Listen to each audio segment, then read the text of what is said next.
ونعوذ بالله من شرور أنفسنا وسيئات أعمالنا من يهده الله فلا مضل له ومن يضلله فلا هادي له أشهد أن لا إله إلا الله وحده لا شريك له أشهد أن محمدا عبده ورسوله أدى الأمانة وبلغ الرسالة ونصح الأمة وكشف الغمة إلى يوم القيامة. Alhamdulillah, segala puja dan puji milik Allah Subhanahu wa taala, salawat dan salam tak lupa kita panjatkan kepada junjungan kita Nabi besar Rasulullah Muhammad sallallahu alaihi wasallam. Alhamdulillah, pada pagi hari ini Allah Subhanahu wa taala pertemukan kita kembali. Beberapa bulan di akhir bulan ya, di pekan terakhir itu turut-turut ada kegiatan-kegiatan yang nggak bisa saya geser. Dari bulan Juli itu ada Napatilas di Turki di akhir bulannya, kemudian Agustus itu ada tugas 4 hari di Puncak, kemudian September itu ada satu lagi, kebetulan di akhir bulan juga, nah baru Oktober kita bisa ketemu. Jadi pembahasan ini kalau di dalam catatan agenda saya itu kita masih membahas Suhaib bin Sinan Ar-Rumi, tapi udah lama sekali itu. Ya. Jadi berapa terakhir? Juni berarti terakhir, karena Julinya yang saya berangkat. Terus saya double check lagi, kajian kita terakhir itu terkait dengan Suhaib bin Sinan Ar-Rumi. Jadi terpotong 2 gitu kajian itu. Kita sudah bahas Suhaib, kenapa dia disebut Rumi, padahal orang tuanya dua-duanya orang Arab. Karena dia pernah menjadi korban perbudakan yang memang banyak terjadi di perbatasan Jazirah Arab dengan Persia maupun Jazirah Arab dengan Bizantium, ya, Rum. Jadi banyak suku yang memang akhirnya memilih untuk menjadi kaki tangan Romawi dan Persia. Yang menangkapi itu juga bukan orang Romawi dan bukan orang Persia, tetapi suku-suku Arab yang menjadi kaki tangan. Jadi memang inilah penggambaran jahiliyah di masa itu, ketika orang saling tangkap untuk saling eksploitasi. Ya. Ada yang dibunuh, ada yang dijual kepada kampung-kampung atau kepada negara-negara yang menjadi penguasa di perbatasan. Sehingga ketika nanti dia berhasil meloloskan diri ke Mekah, kemudian menjadi seorang Muslim, banyak yang bertanya karena memang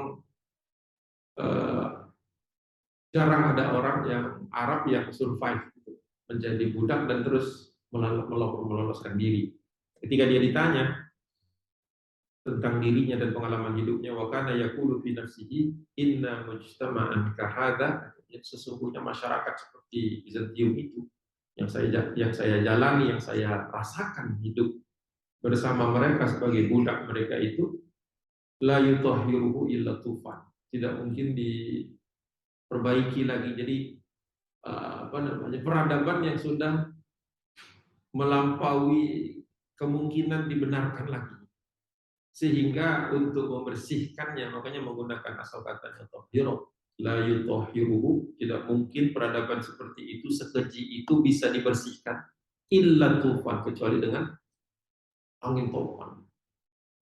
Itu menunjukkan bahwa ketika orang bertanya gimana jadi budak Bizantium, wah juga ada enaknya. Kira-kira begitu kalau bahasa kita sebut. Ada enak. Tentu berbeda dengan nanti konsep seorang hamba di dalam Islam, syariat Islam. Ketika seorang hamba bisa menggunakan pakaian seperti pakaian majikannya, sesuatu yang tidak terpikirkan di Bizantium. Padahal kita temukan di dalam hadis-hadis terkait dengan Utsman bin Affan, ketika dia sedang bersama hamba-hambanya, seseorang tidak bisa membedakan antara dia dengan hambanya dari penampilannya. Kalau kita saja mungkin dengan seandainya kita punya pembantu gitu ya, pakaian kita pasti berbeda dengan, padahal itu bukan budak gitu kan. Bagaimana lagi kalau budak? Jadi seperti itu. Nah ini saya mau nyambungnya nih, karena Juni berarti terakhir itu, Juli ke Turki, Agustus itu tugas di Puncak, terus September. Malah yang kemarin, yang September malah saya lupa. Nah, kita baru ketemu lagi Oktober, jadi mohon maaf, beribu maaf. Kebetulan semuanya terjadi di pekan keempat. Nah, ini untuk menjembatani 3 bulan. Ya, tentu saja nggak mungkin ingatnya kalau nggak nyatu. Jadi itu kira-kira pembahasan kita terakhir.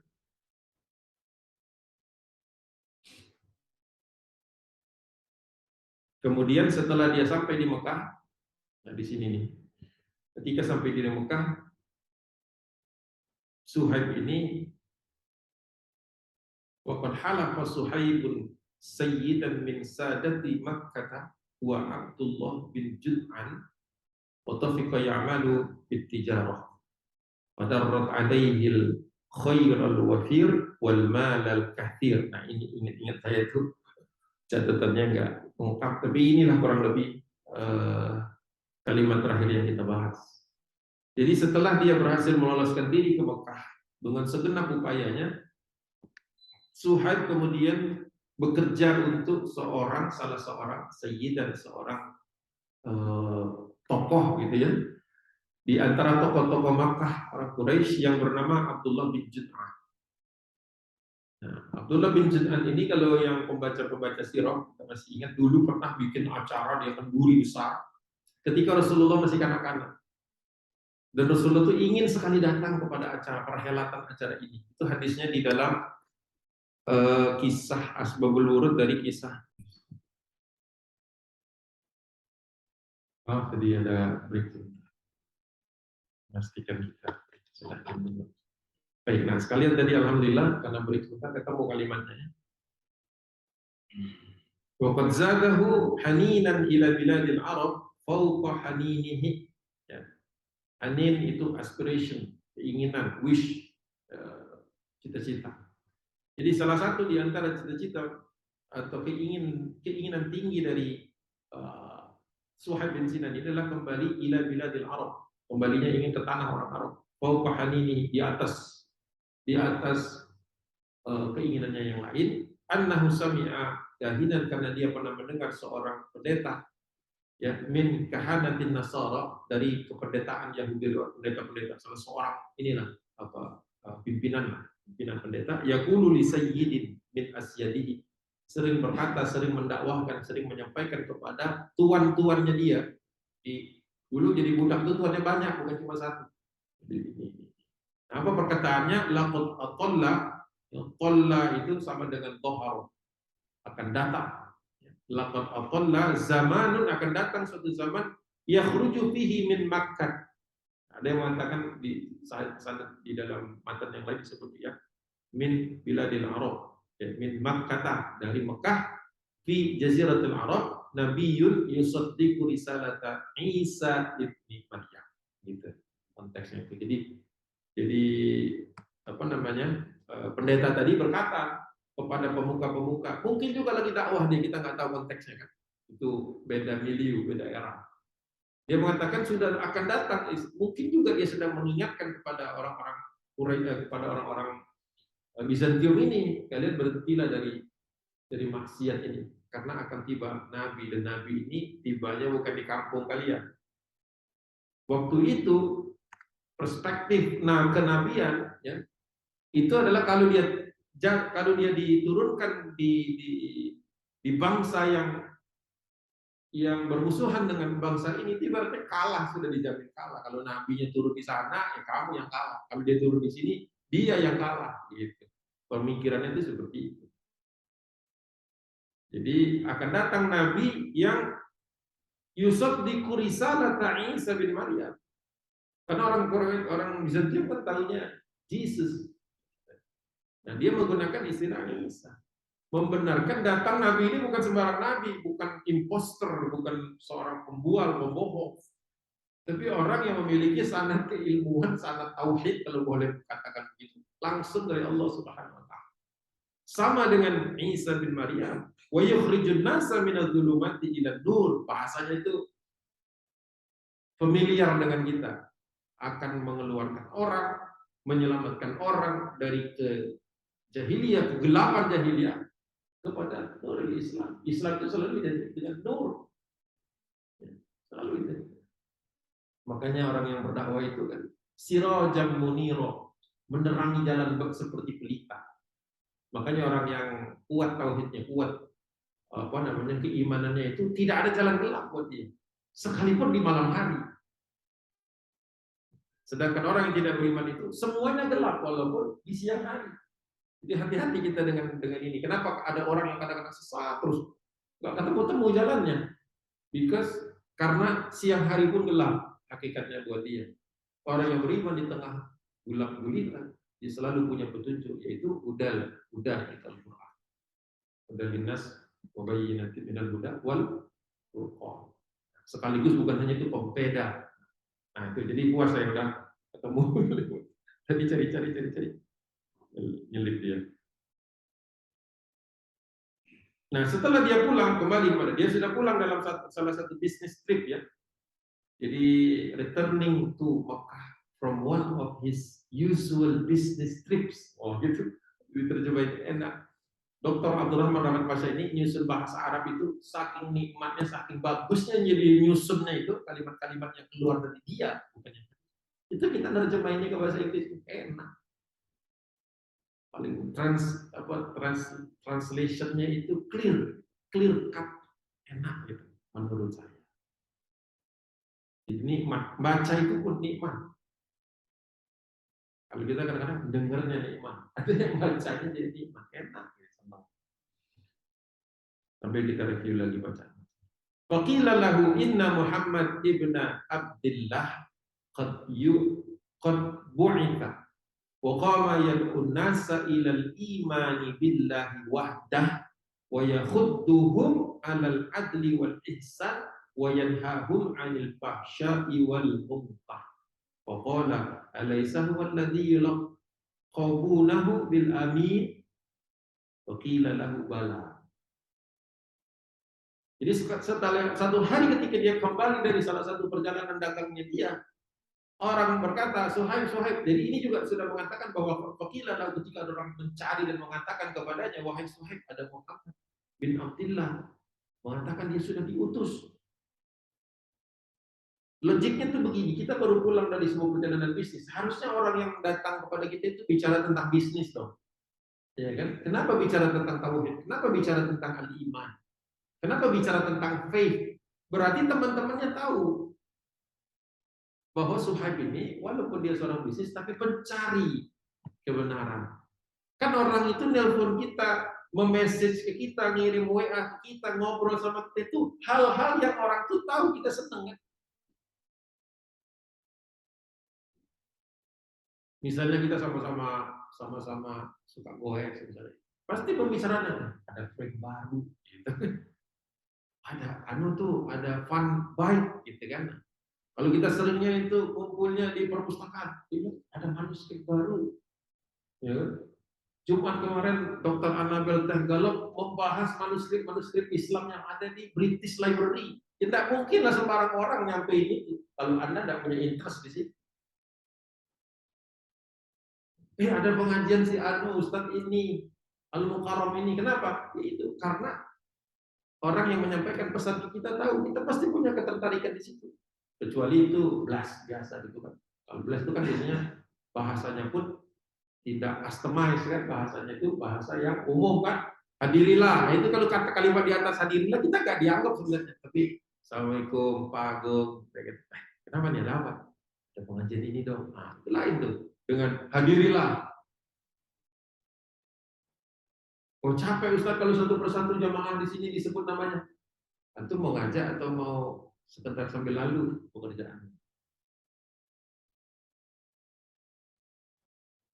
Ngomong aja kemana-mana. Fakila lahu inna Muhammad, sungguh Muhammad sudah diutus. Waqama dia apa istilahnya mempromot ya, menyampaikan pesan dia nas mengajak kepada manusia ilal imani billahi wahdah, untuk beriman kepada Allah saja.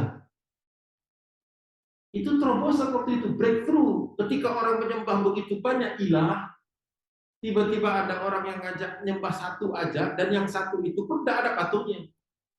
Di sekitar Ka'bah itu kan ada 360 patung kalau menurut Imam Ibnu Katsir.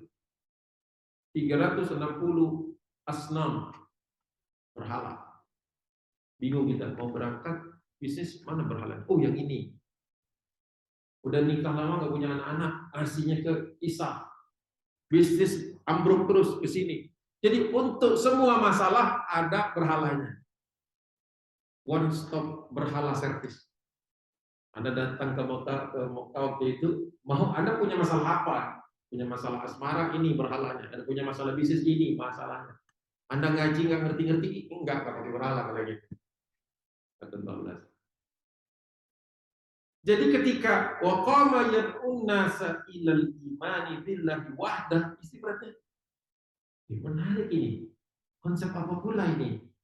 Kok kita jadi nggak perlu nyembah-nyembah patung yang banyak? Bahkan tidak ada patungnya kan. Abu Jahal ketika pertama kali tahu Rasulullah ngajak kepada Islam nanya, ya Muhammad, aina Allah, mana yang mana, di mana Allah? Apa wujudnya? Kata Rasulullah ada wujudnya. Tapi dia menguasai semuanya, iya, mewakili semua patung-patung ini. Patung-patung ini kata Nabi tidak ada apa-apanya kan, kau juga tahu. Ya, yang jualan kan, yang penting laku kalau Abu Jahal. Jadi ini ajakan yang luar biasa. Wa yakhudduhum 'alal adli wal ihsan, dan mendorong manusia, ya, memberikan dorongan yang kuat kepada manusia agar mereka adil dan profesional.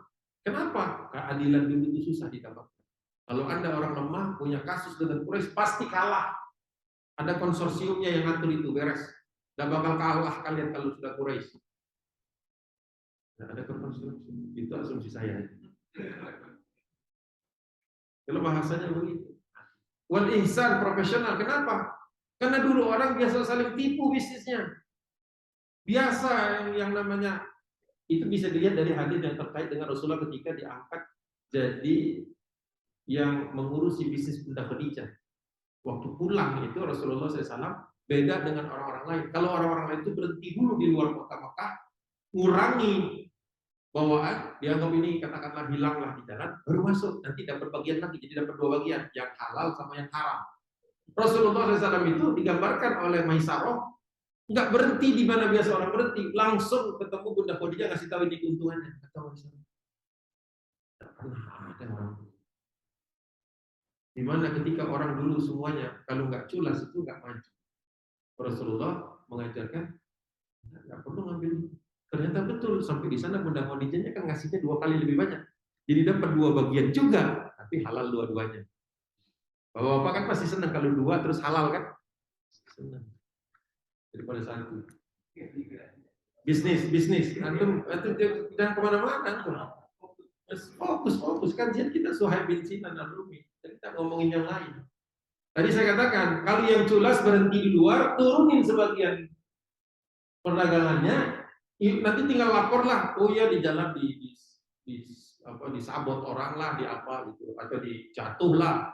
Kan biasa bisnis kan hitung sekian persen itu kan hilang, itu dimanfaatkan. Nah kalau Rasulullah jalan ke sana sampai kemudian dia kata, ibu bagi 2, dikasih 2 bagian yang biasanya orang cuma dapat 1 bagian. Dua-duanya halal. Kalau yang tadi kan yang satu halal, yang diturunin di luar kota itu haram. Dilaporkannya, oh dapat bagian ini, dapat bagian lagi kan, nah yang itu yang halal. Atau mungkin yang itu haram juga karena pembaginya nggak sama. Iya kan, harusnya kan pembagi itu based on total kan. Ya pasti itu jumlahnya lebih besar daripada yang seharusnya. Kalau yang ini seandainya di Allah, kira-kira seperti itu. Jadi menarik. Satu, Nabi ini mengajak untuk beriman dan menyembah Allah saja, mengajak kepada keadilan yang absurd waktu itu. Adil itu apa? Kalau punya kekuasaan, gunakan. Itu prinsip zaman dulu. Di zaman itu di Mekah. Kecuali beberapa orang saja. Kemudian ihsan itu profesional. Wa yanhahum 'anil fahsya'i wal munkar. Nah, yang kedua lebih dahsyat lagi, mengajak mereka berhenti fahsya. Fahsya dalam konteks orang Quraisy pada waktu itu adalah zina. Berhenti dari the most enjoyed pleasure in pre-Islamic Makkah. Jadi orang tuh kalau mau bermaksiat, yang paling ready, yang always available, selalu ada, dan apa istilahnya, maksiat yang populer itu adalah berzina. Jadi ketika diajak untuk menghindari zina, orang ibaratnya kayak apa? Sesuatu yang disukai orang semuanya, tapi jangan. Makanya ketika Rasulullah berdakwah itu kita harus melihat dalam konteks ketika waktu itu orang itu doyan zina, doyan zolim, doyan apa namanya macam-macam wal mungkar dan kemungkaran. Ketika dikasih tahu kepada Suhaib bin Sinan, Suhaib berkata, "Alaisa huwal ladzi yulaqabunahu bil itami?" Bukankah dia yang disematkan padanya lakop itu gelar? Bukankah dia ini orang yang kita kasih gelar atau dikasih gelar oleh orang-orang sebagai Al-Amin? Ini pembahasan berikutnya. Al-Amin adalah gelar yang didapatkan Nabi dari para pedagang. Salah satu penjelasannya adalah karena Rasulullah kalau berdagang dari dulu bagus, dari dulu adil, maka dia dapat gelar Al-Amin. Jadi ketika itu dikonfirm ulang oleh Suhaib, ini Muhammad yang Al-Amin itu, wakilan lahu bala, of course, gak ada yang lain, ya kan? Iya memang dia. Waqala wa aina makana, di mana dia sekarang posisinya? Wakilan lahu fi daril Arqam bin Abil Arqam. Arqam bin Abi Arqam itu nama aslinya. Dulu saya waktu pertama kali dikasih tahu tentang Arqam bin Arqam, namanya nggak diketahui, padahal diketahui. Namanya Huwa ibnu Abdi Manaf bin Asad al-Makhzumi. Oh nggak jelas juga ya. Abdu Manaf bin Asad al-Makhzumi. Minas sabiqin, ini catatan kaki ya. Minas sabiqina ilal Islam, golongan pertama dari kalangan kaum muslimin, as-sabiqun al-awwalun. Wa kana daruhu Darussalam, Darussalam, nama rumahnya itu. Dulu orang Arab suka kasih nama di rumahnya. Kalau kita kan nggak kasih nama. Rumah-rumah aja. Dulu ada istilahnya Darun Nadwa, Darussalam, ada rumah itu ada namanya. Ya. Muqarra li da'wati Rasulillah sallallahu alaihi wasallam wasta'malahu ala shadaqah. Ini tempat yang biasa berkumpul dakwah Nabi. Rasulullah mengumpulkan orang-orang untuk bertemu di situ, dan kemudian disinilah pertama kali dikumpulkannya sedekah. Kumpul sedekah. Jadi ngaji itu memang ada sunnahnya ngumpulin duit untuk keperluan dakwah. Ada. Dimulai di rumah Arqam. Karena kalau sebelum di rumahnya Darul Arqam, di rumah siapa? Kumpulnya ngajinya sebelum 33 orang. Di rumah Bunda Khadijah. Bunda Khadijah itu rumahnya besar. Rasulullah tinggal di sana. Jadi tempat tinggalnya Nabi itu adalah rumahnya Bunda Khadijah. Rumahnya besar, 3 kapling ya kalau sekarang itu. Rumah sendiri, tempat terbuka, dan tempat bisnis. Bunda Khadijah kan pebisnis besar, punya 3 perusahaan. Dari suami pertama, suami kedua, dan ayah punya 3 perusahaan. Sama sekali tidak disentuh sama Nabi, karena itu harta istri. Jadi Bunda Khadijah kaya. Dan setelah nikah sama Nabi, bergabunglah 2 pebisnis besar. Yang satu sudah 3 perusahaan, Rasulullah baru punya 1. Gabung jadi 4 bisnis besar. Tapi kata Bunda Khadijah, udah saya ngurus aja semua ini. Percayalah Rasulullah dengan istrinya. Biasanya kan suaminya yang menjalankan bisnis, tapi Rasulullah bisnisnya lebih gede, yaitu dakwah.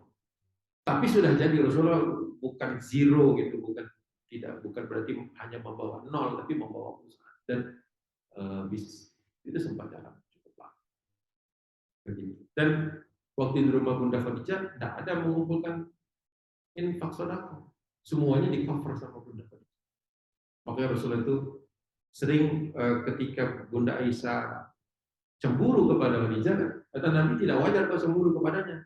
Dia beriman sebelum orang beriman, dia sudah bersedekah sebelum ada orang bersedekah. Itu maksudnya dulu gak ada itu sedekah bersama-sama di fase-fase sebelum Darul Arqam. Semuanya di backup sama Bunda Khadijah. Tapi itu pembahasan lain pas kita bahas Bunda Khadijah. Tapi Al-Amin tadi dikatakan. Jadi Rasulullah sudah terkenal. Di mana tempatnya? Di Darul Arqam. Inda Sofa, cuma satu identitasnya di dekat Bukit Sofa. Jadi sekarang sudah pasti nggak ada, karena apa? Perluasannya sudah berkali-kali sejak zaman Umar bin Khattab sampai dengan kerajaan Saudi, perluasan. Jadi rumah-rumah yang dulu secara historis ada di sekitar Mekah, di sekitar Ka'bah, di sekitar Sofa dan sebagainya itu sudah habis pasti. Cuma tanda-tanda aja kalau yang tahu posisinya. Gitu. Walakin akan tetapi hadari min an ya ini an yaraka ahadun min Quraisy. Tapi kata orang ini yang mengatakan tadi, ini Hubab bin Arab namanya. Akan tetapi hati-hati, ya, kau harus punya kewaspadaan. Jangan sampai an yaraka ahadun min Quraisy, jangan sampai kau masuk ke rumah itu diketahui oleh orang-orang Quraisy. Fa in ra'auka fa'alu bik. Maka kalau engkau ketahuan ngajinya ke situ, karena kalau di rumah Arqam itu rumahnya sebenarnya tempat yang tidak formal sebenarnya. Jadi memang orang bolak-balik ke sana itu harus dengan sangat.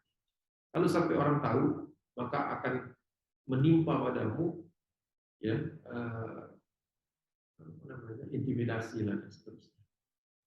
Wa fa'alu wa anta rajulun gharib, apalagi kalau itu menimpa dirimu, engkau ini kan seorang laki-laki yang asing. La asabiyata laka tahmik. Engkau tidak punya asabiyah. Asabiyah itu the protection of the tribes. Yang dulu diterjemahkan sebagai perlindungan, jaminan perlindungan oleh suku. Itu disebut asabiyah. Sebelum asabiyah punya arti lain setelah iman, setelah Islam. Yang dilarang, bukan dilarang, yang tidak disukai. Sebagaimana Ibnu Khaldun menulis dalam kitab Al-Ibar itu. Bahwa negeri ketika asabiyahnya sudah lebih tinggi daripada ukhuwahnya, maka dia akan sedang menurun. Dalam konteks itu asabiyahnya beda. Asabiyah orang kembali kepada kesukuan padahal sudah ada ukhuwah, sudah ada persaudaraan innamal mu'minuna ikhwatun fa'aslihu bainahum. Jadi dalam konteks ini, wahai Suhaib, kau hati-hati kalau ke rumah Arqam itu. Jangan sampai ketahuan karena engkau la asabiyata laka tahmid, enggak ada perlindungan nanti kau di situ. Kalau misalnya sini ke sana, dia punya backing sukunya. Dulu suku dengan suku, orang berhenti menzalimi kalau ada suku di belakang. Nah, begitu selesai. Waktunya kita habis. Ini dialog-dialog aja antara Mata Suhaib ila daril Arqam hadiran, hati-hati yatalaffatu yatalaffatu. Walamma balaghaha wajada 'indal bab Ammar bin Yasir. Sekali waktu dia mau ke sana ketemu dengan Ammar bin Yasir, saling tanya, "Kamu mau ngapain? Kamu mau ngapain?" Gitu. Saya mau ketemu yang ada di rumah ini. Saya juga akhirnya ketemulah dengan Nabi sallallahu alaihi wasallam. Singkat kata, dakhala Suhaib bin Sinan Ar-Rumi wa Ammar bin Yasir ala Rasulillah, ketemu dengan wastama'a ila ma yaqul wa asyraqa nurul imani fi sadri hima. Sampai di sana mereka ngaji, dapat iman hatinya terbuka, mereka berdua wa tasabaqa fi maddi aidihima ilaihi, berebutan menangkap tangannya Rasulullah SAW, wa syahida, mereka berdua bersyahadat an la ilaha illallah wa anna muhammadan abduhu wa rasuluhu wa amdoya sahabata yaumihima indahu. Setelah itu semakin erat lagi hubungan mereka berdua, yanhalani min hadyi wa yan'umani bisuhbatihi. Maka mereka berdua ini merasakan nikmatnya mendapatkan sinaran petunjuk dalam pengajian bersama Nabi dan kedekatan suhbah, kedekatan persaudaraan dalam Islam. Padahal dua-duanya orang yang tidak saling kenal. Nah, kita berhenti di situ aja karena berikutnya sudah lain lagi. Billahi taufiq wal hidayah. Assalamualaikum warahmatullahi wabarakatuh. Waalaikumsalam.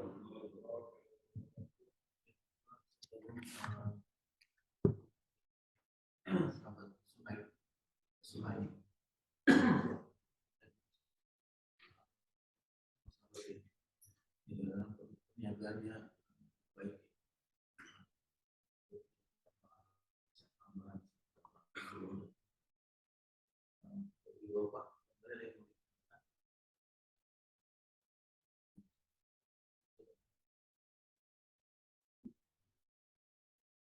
Boleh, silakan. Saya lagi nyatet biar nggak lupa nih bagus. Jadi kayaknya Suhaib bakal 3 bagian. Karena ada bagian di mana dia akan berkorban, harta yang dia kumpulkan begitu banyak, dijadikan tebusan sama dia untuk bisa hijrah bersama Nabi. Sampai Rasulullah menyambutnya, Rabi hal baik, ya Aba Yahya. Panggilan Rasulullah itu selalu Abu Yahya kepada para bujangan.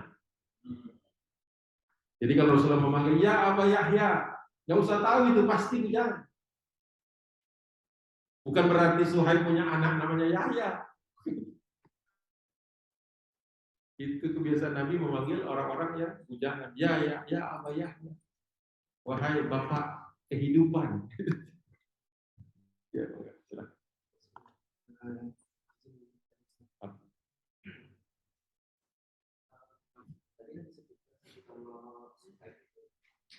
Inisiatif sendiri tentang keberlakuan istilahnya mendatangi Rasul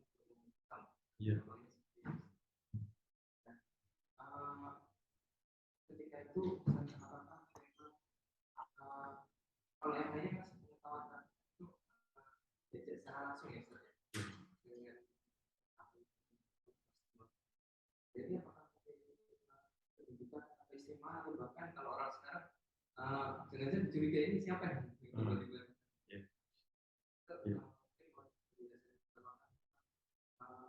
itu menjadi sebuah tarif lazim atau istimewa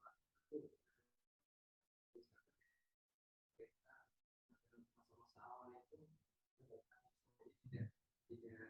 diajak secara langsung karena masa-masa itu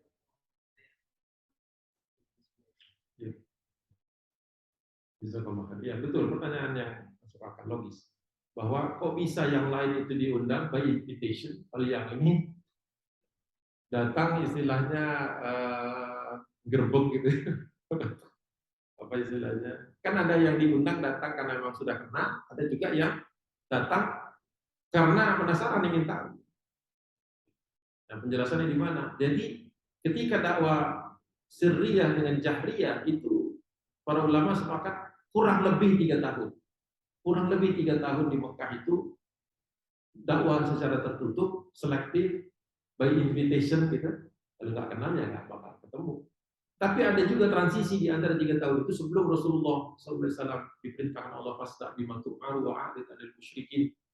Ya, itu sampaikanlah kepada orang-orang Mekah itu secara terbuka apa yang kami perintahkan kepadamu berupa ayat Al-Quran dan berpalinglah dari ujaran-ujaran dan intimidasi dari orang-orang musyrik. Nah itu sepakatnya. Tapi ada transisi di antara tahun ketiga dan tahun keempat itu di mana Darul Arqam itu menjadi tempat yang persinggahan orang-orang, tapi masih terbatas juga. Karena Suhaib ini kan tergolong bukan orang biasa, tapi terkenal sebagai orang baik. Jadi memang pertemanan dia itu dengan Ahmad bin Yasir, dengan Kubab bin Arah, orang-orang yang memang istilahnya bukanlah kelompok orang-orang yang berpengaruh. Jadi istilahnya dari omongan ke omongan. Jadi dia tahu, makanya ditanya di mana Muhammad saat ini. Maka orang-orang tahu, oh ini Suhaib. Suhaib ini bukan orang Quraisy. Maka mereka ngasih rekomendasi di rumahnya. Datang ke sana. Tapi tadi hati-hati datangnya, cari-cari waktu. Jadi itu ada penekanan bahwa ini masa transisi masih. Masa di mana dakwah itu belum terbuka. Berarti kalau sudah terbuka kan tidak lagi di rumah Arqam bin Abi Arqam, tapi di rumahnya Hamzah, kampungnya Hamzah, dan di beberapa tempat yang lain. Dan Rasulullah berdakwahnya secara terbuka. Makanya nanti dihiasi dengan dihiasi dengan kezaliman, merasakan adanya siksaan. Jadi masa transisi beliau masuk ini. Walaupun tergolong juga masih disebut, ada yang mengkategorikan beliau sebagai sahabat. Jadi kebetulan dapat rekomendasi juga, tetapi tidak langsung dari orang-orang yang kita kenal sebagai para sahabat yang besar itu. Jadi pada kita nyari-nyari informasi. Tapi ya tadi dikatakan bahwa dia baru pulang dan kemudian ada yang menyampaikannya kepada dia dan kemudian dia langsung bisa menebak bahwa ini kan Rasulullah yang al-amin kan, begitu. Berarti dia sudah mengenal Nabi tapi belum tahu, karena belum ada secara terbuka. Karena yang disebutkan oleh pendeta yang Nasrani itu seorang nabi, dan terlek nabi, bukan orang pintar, bukan nabi. Jadi dia nunggu saat benar-benar ada yang menyatakan ini. Nah, ketika kenabian itu, seorang nabi itu muncul, namanya Muhammad, kan nyambung. Tapi dia mencocokkan dengan apakah ini Muhammad yang al-amin, yang terpercaya itu, the trusted one. Kata orang-orang, of course, bala. Jawabannya bukan na'am. Bala itu siapa lagi? Gitu. Who else? Berarti itu kan sudah ada, sudah dikenal, Rasulullah sudah dikenal sebagai pribadi yang mulia. Tapi belum jadi nabi aja. Nabi itu kan butuh otoritas dari Allah, dari melalui Jibril alaihissalam. Ya Rasulullah, ya Muhammad anta Rasulullah wa ana Jibril. Itu kan dari Jibril kan perintahnya begitu. Baru Rasulullah menyebutkan nama sebagai panggilan sebagai utusan Allah, Rasul. Jadi di masa transisi sehingga rumah Arqam tidak lagi seketat waktu masih di awal. Jadi ada transisi. Arqam bin Abi Arqam itu juga ada dua tafsiran, bahwa dia ikut hijrah. Ada yang mengatakan dia tetap di sana setelah Rasulullah hijrah. Karena Rasulullah masih perlu safe house. Sempat dipakai beberapa kali ketika anak Rasulullah SAW, Zainab binti Rasulullah binti Muhammad, kan waktu itu tetap tinggal bersama suaminya kan, yang musyrik, Al-As bin Rabi, itu kan? Karena memang belum turun ayat yang melarang pernikahan antara muslimah dengan musyrik. Sampai turun ayat itu baru Rasulullah minta mereka berpisah. Tapi alhamdulillah Al-As ini menantu Rasulullah satu-satunya yang masuk Islam. Yang dua lagi anaknya Abu Lahab kan sudah menceraikan. Nah, sedangkan Zainab tidak diceraikan. Tapi memang usia tidak panjang karena sempat terjadi. Nah itu masa transisi itulah kemudian orang-orang ada yang sembunyi di rumah Arqam untuk kemudian diberangkatkan. Jadi kayak semacam safe house, rumah aman. Ini menarik, sisi-sisi yang jarang dibahas. Ada safe house yang Rasulullah ciptakan karena memang kondisi kan ada saja orang-orang Quraisy yang masuk Islam yang butuh tempat aman dulu sebelum dia hijrah. Walaupun nanti ditolak, Rasulullah jujurnya luar biasa, terlalu jujur. Ketika Hudaybiyah kan dilarang kan, makanya Rasulullah mengarahkan mereka untuk pergi ke Badar, bikin kampung sendiri. Ketika Hudaybiyah sudah sudah dikhianati, terjadi Fatu Mekah. Jadi banyak konsekuensi pembahasan untuk mengetahui kenapa jadi itu. Tapi Rasulullah SAW selalu punya contingency planning, punya rencana jaga-jaga daruratnya. Kalau terjadi sesuatu, itu Rasulullah punya banyak cara gitu untuk menyelamatkan orang dari Mekah itu. Sebelum Hudaybiyah, setelah Hudaybiyah, sebelum Badar, setelah Badar, sebelum Uhud, setelah Uhud. Masya Allah kalau mau diteliti satu persatu. Banyak. Allahu a'lam bishawab, mudah-mudahan.